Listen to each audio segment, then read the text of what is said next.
একটি সংখ্যা শূন্য, ধনাত্মক না ঋণাত্মক, তার অ্যালগরিদম ও ফ্লোচার্ট নিয়ে এখন কাজ করব। তো প্রোগ্রামটা শুরু করলাম। এবার এ চলকের মান কিবোর্ড থেকে যে কোনো একটা নিতে পারি স্ক্যানএফের সাহায্যে। এখন ধাপ 3 তুলনা করব। এ এর মান কি শূন্যের সমান? যদি শূন্যের সমান হয় তাহলে আমরা প্রিন্ট করে দিলাম, অর্থাৎ আমরা লাস্ট ধাপে চলে গেলাম, যে প্রোগ্রামটা শেষ করে দিলাম, হ্যাঁ সেটা শূন্য, এই জন্য আমরা বলে দিলাম যে 9 ধাপে চলে যাও।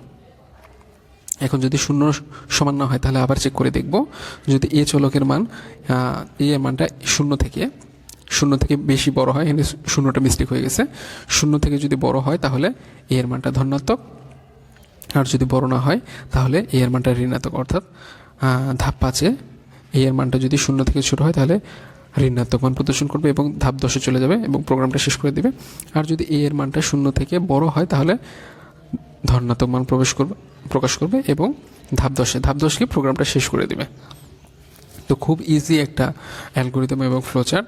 তোমরা যদি বারে বারে এই যে ধাপ 10-এ যাই এটা না দিতে চাও, ধাপ 7-এ এটা লিখে দিতে পারো, ধাপ 10-এ যাই, এই ধাপ 10-এ যাই এটা যদি চাও, যে কোন লাইনগুলো আমি দেখে দিচ্ছি, ধাপ 10-এ যাই এটা ধাপ 5-এই লিখে দিতে পারো, ধাপ 10-এ যাই এটা এখানে লিখে দিতে পারো, এটাও এখানে লিখে দিতে পারো, তাতে কোনো সমস্যা হবে না, একটু মডিফাই করলে কোনো সমস্যা হয় না।